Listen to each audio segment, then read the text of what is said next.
Jack e Alice, de Jane Austen. 1.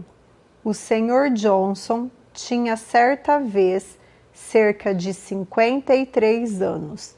12 meses depois disso, ele fez 54, o que o deliciou tanto que resolveu celebrar seu próximo aniversário dando uma festa fantasia para seus filhos e amigos.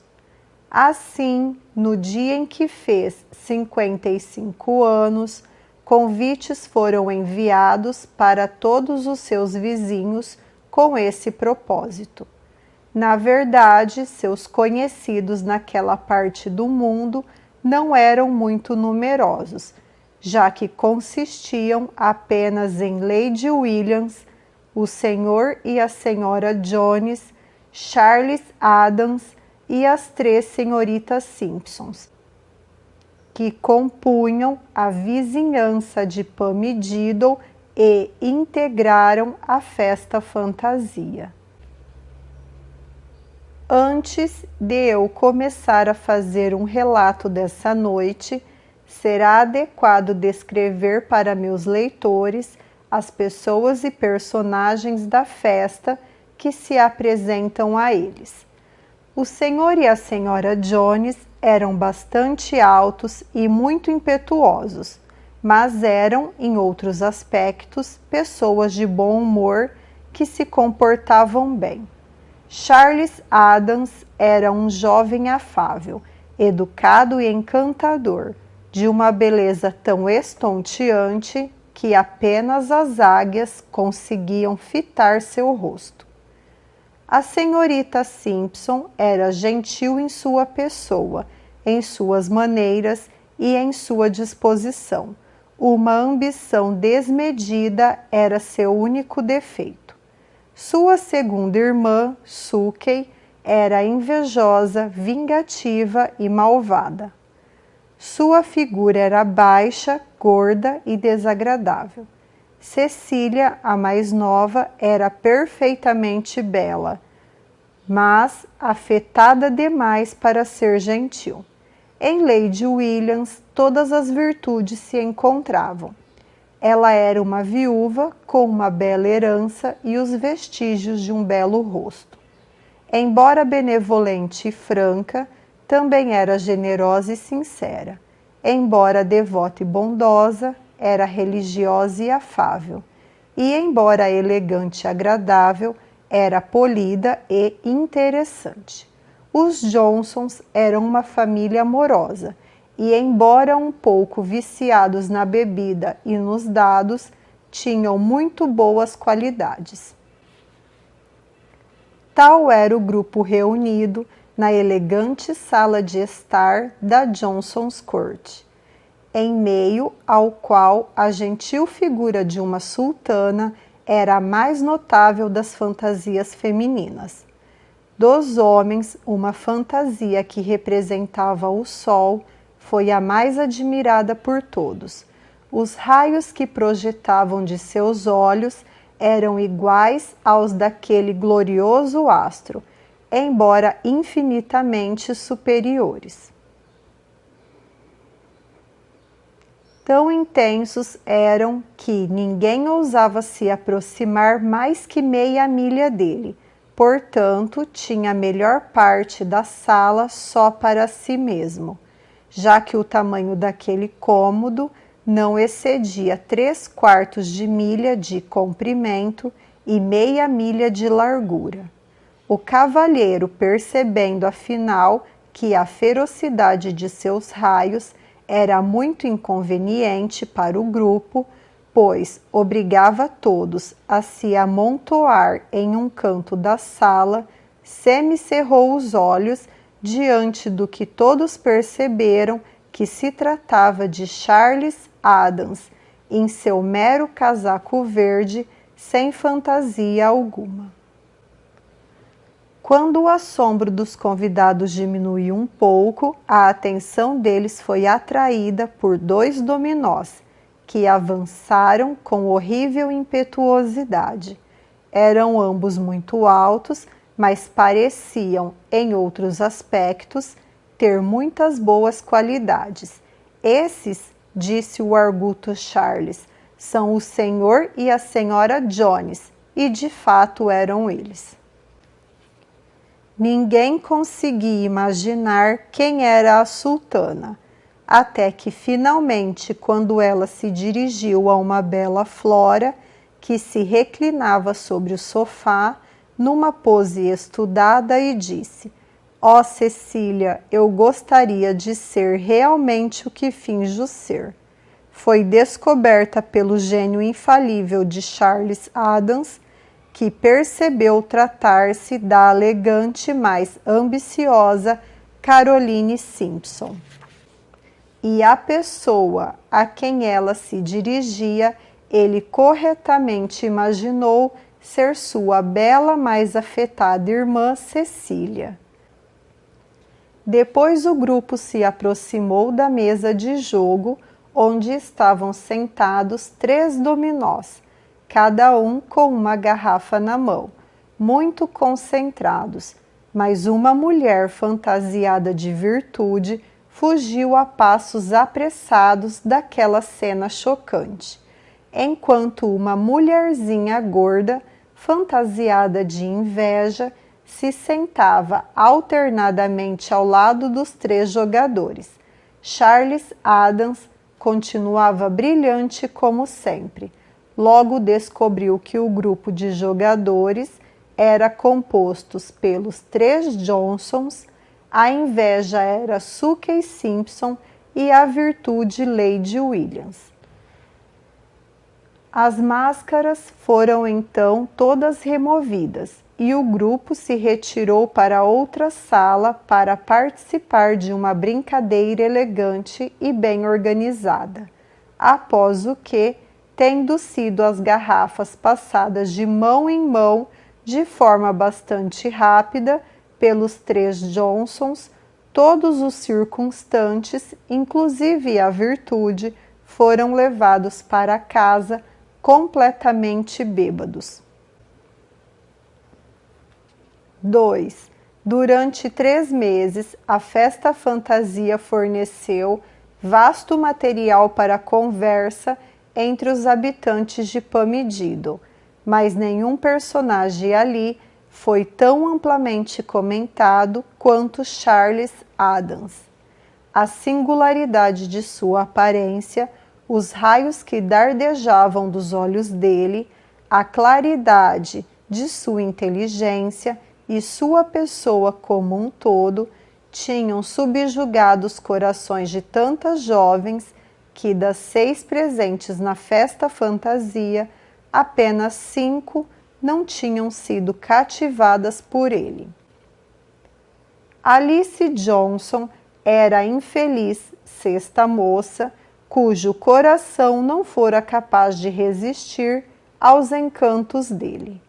Mas, como pode parecer estranho para meus leitores, que sendo possuidor de tamanho valor e excelência, Charles Addams tenha conquistado somente ela, será necessário informá-los que as senhoritas Simpsons estavam protegidas do poder dele pela ambição, a inveja e a autoadmiração. Cada desejo de Caroline estava concentrado em um marido nobre, ao passo que Sookie, tal excelência superior, só poderia provocar a inveja dela e não seu amor. E Cecília estava muito ternamente apegada a si mesma para se encantar com qualquer outra pessoa. Quanto a Lady Williams e a Sra. Johnson, a primeira era muito sensata para se apaixonar por alguém tão mais jovem que ela, e a segunda, embora fosse muito alta e impetuosa, gostava por demais do marido para pensar em algo assim. No entanto, apesar de todos os esforços da parte da senhorita Johnson para descobrir nele algum afeto por ela, o frio e indiferente coração de Charles Addams mantinha ainda, ao que tudo indicava, sua natureza livre, educado com todos, mas sem parcialidade com ninguém. Ele continuava sendo o adorável, vivaz, mas insensível Charles Addams. Certa noite, encontrando-se um pouco exaltada por causa do vinho, coisa não muito incomum, Alice decidiu buscar alívio para sua cabeça desorientada e seu coração apaixonado na conversa com a inteligente Lady Williams. Encontrou a nobre senhora em casa, como em geral acontecia, pois Lady Williams não apreciava sair, e assim como o grande Sir Charles Grandison desdenhava a atitude daqueles que finge que saíram quando na verdade estão em casa, pois considerava esse costume, tão em voga na época, quase tão grave quanto a própria bigamia. Apesar do vinho que estivera bebendo, a pobre Alice estava notavelmente desanimada. Não conseguia pensar em nada além de Charles Addams. Não conseguia comentar sobre mais nada, exceto ele. E, em resumo, falou tão abertamente que Lady Williams logo descobriu a afeição não correspondida que ela alimentava pelo rapaz, o que estimulou sua pena e compaixão de forma tão intensa que ela se dirigiu à moça nos seguintes termos: percebo muito claramente, minha querida senhorita Johnson, que seu coração não foi capaz de suportar os fascinantes encantos desse jovem, e tenho pena de você por isso. É o seu primeiro amor? É sim. Fico ainda mais triste em ouvir isso. Eu mesma sou um melancólico exemplo das tristezas em geral que acompanham um primeiro amor, e estou determinada a no futuro evitar tamanho infortúnio. Desejo que não seja muito tarde para você fazer o mesmo. Se não for, esforce-se, minha querida jovem, para se proteger de um perigo tão grande. Um segundo relacionamento raramente traz consequências sérias. Contra essa condição, portanto, não tenho o que dizer. Proteja-se de um primeiro amor e não precisará temer o segundo. A senhora mencionou algo sobre ter sido vítima desse infortúnio que agora bondosamente deseja que eu evite. Poderia me brindar com seu relato de sua vida e aventuras? Com todo o prazer, meu amor. 3. Meu pai era um cavalheiro, dono de uma considerável fortuna em Berkshire. Eu e mais algumas outras crianças éramos seus únicos filhos. Tinha 6 anos de idade quando sofri o infortúnio de perder minha mãe, e estando eu, naquela época em tenra idade, meu pai, em vez de me mandar para a escola, contratou uma governanta competente para supervisionar minha educação em casa. Meus irmãos foram colocados em escolas adequadas para suas idades, e minhas irmãs, sendo todas mais novas que eu, permaneceram ainda sob os cuidados da babá. A senhorita Dickens era uma excelente governanta. Ela me conduziu nos caminhos da virtude. Sob sua orientação, cada dia eu ficava mais afável e poderia, talvez, ter nessa época alcançado a perfeição. Não fosse minha preceptora arrancada de meus braços antes que eu completasse 17 anos. Nunca me esquecerei de suas últimas palavras. Minha querida Kitty, disse ela, boa noite para você. Nunca mais a vi, continuou Lady Williams, enxugando os olhos. Ela fugiu com o mordomo naquela mesma noite. Fui convidada no ano seguinte, por uma parente distante de meu pai, a passar o inverno com ela em Londres. A senhora Watkins era uma mulher elegante, de boa família e com posses. Em geral, era considerada uma bela mulher, mas eu, da minha parte, nunca a achei muito bonita. Ela tinha uma testa muito alta, os olhos muito pequenos e era por demais corada. Como assim? Interrompeu a senhorita Johnson, ficando vermelha de raiva. A senhora acha que uma pessoa pode ser corada demais? Claro que sim, e vou lhe dizer o porquê acho isso. Quando uma pessoa tem um grau muito alto de vermelho em seu rosto, isso dá a ela, na minha opinião, uma aparência muito corada. Mas será que um rosto pode ter um tom corado demais? Certamente, minha querida senhorita Johnson, e vou lhe dizer o porquê. Quando um rosto tem um tom muito corado, sua aparência não o favorece tanto quanto se tivesse um tom mais claro. Por favor, senhora, continue sua história. Bem, como disse antes, fui convidada por essa senhora para passar algumas semanas com ela em Londres.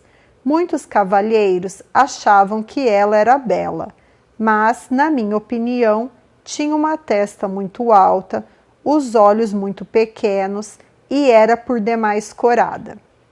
Sobre isso, como eu já disse antes, a senhora deve ter se enganado. A senhora Watkins não poderia ser por demais corada, porque ninguém pode ser por demais corado.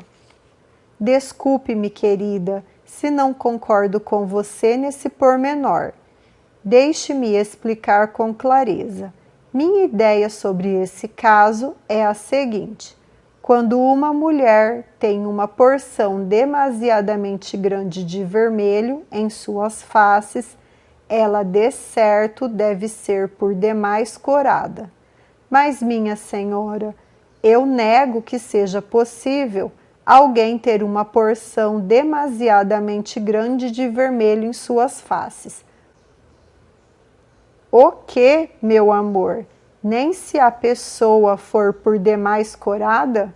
A senhorita Johnson tinha a essa altura perdido a paciência, sobretudo talvez porque Lady Williams continuava impassivelmente tranquila. É preciso lembrar, no entanto, que em um aspecto a senhora levava uma larga vantagem em relação a Alice. Quero dizer, por não estar bêbada, já que, aquecida pelo vinho e exaltada pela paixão, a moça dispunha de pouquíssimo controle sobre seu humor. A discussão chegou a um ponto tão exaltado por parte de Alice que das palavras ela quase passou aos socos, quando o Sr. Johnson, por sorte, entrou e com alguma dificuldade a afastou de Lady Williams, da senhora Watkins e de suas faces coradas. 4. Meus leitores talvez imaginem que após tamanho tumulto não poderia continuar existindo mais intimidade alguma entre os Johnsons e Lady Williams. Mas nisso estão enganados, pois a senhora era por demais sensata para se zangar com uma conduta que ela não podia deixar de perceber como a consequência natural da embriaguez. E Alice tinha um respeito por demais sincero por Lady Williams e gostava muito do clarete dela para não fazer qualquer concessão que estivesse a seu alcance. Poucos dias após a reconciliação entre as duas, Lady Williams visitou a senhorita Johnson para propor uma caminhada até o pomar de cidreiras, que conduzia do chiqueiro de sua propriedade até o tanque dos cavalos de Charles Adams. Alice apreciou tanto a bondade de Lady Williams em propor tal passeio e ficou tão satisfeita com a perspectiva de ver, ao final dele, um tanque de cavalos pertencente a Charles, que não pôde deixar de aceitar o convite com visível satisfação. Elas não tinham ido muito longe quando Alice foi despertada do devaneio no qual contemplava a felicidade que a aguardava, por Lady Williams, que disse assim: "Até agora tenho evitado, minha querida Alice, continuar a narrativa de minha vida, por não desejar lhe trazer de volta a memória de uma cena que, por implicar para você mais desfavor que crédito, seria melhor esquecer do que recordar." Alice já tinha começado a ficar corada e já ia falar, quando a senhora, percebendo a insatisfação da moça, continuou: "Receio, minha querida jovem, que a tenha ofendido com o que acabei de dizer. Asseguro-lhe que não tive a intenção de importuná-la com a lembrança do que não se pode consertar. Considerando tudo isso, não acho que você mereça ser culpada, como muitas pessoas acham, pois, quando uma pessoa está alcoolizada, não há como responsabilizá-la por seus atos. Uma mulher numa situação dessas está ainda mais desprotegida, porque não tem a cabeça forte o bastante para suportar a intoxicação." "Senhora, não posso aguentar isso, insisto. Minha querida jovem, não se envergonhe. Garanto-lhe que perdoei completamente tudo o que se relaciona a esse incidente. Na verdade, nem fiquei zangada na ocasião, porque, como eu sabia o tempo todo, você estava quase completamente bêbada. Eu sabia que era inevitável que você falasse as coisas estranhas que falou, mas percebo que a estou incomodando. Então vou mudar de assunto e desejar que nunca mais ele seja mencionado. Lembre-se, está tudo esquecido. Vou continuar minha história, mas preciso insistir em não lhe oferecer nenhuma descrição da senhora Watkins.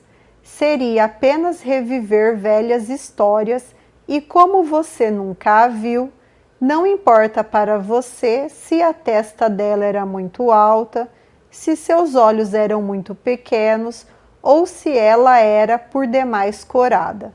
Mais uma vez, Lady Williams, isso é demais." A retomada da velha história provocou Alice de tal forma que não sei quais poderiam ter sido as consequências se a atenção delas não tivesse sido atraída por outro objeto.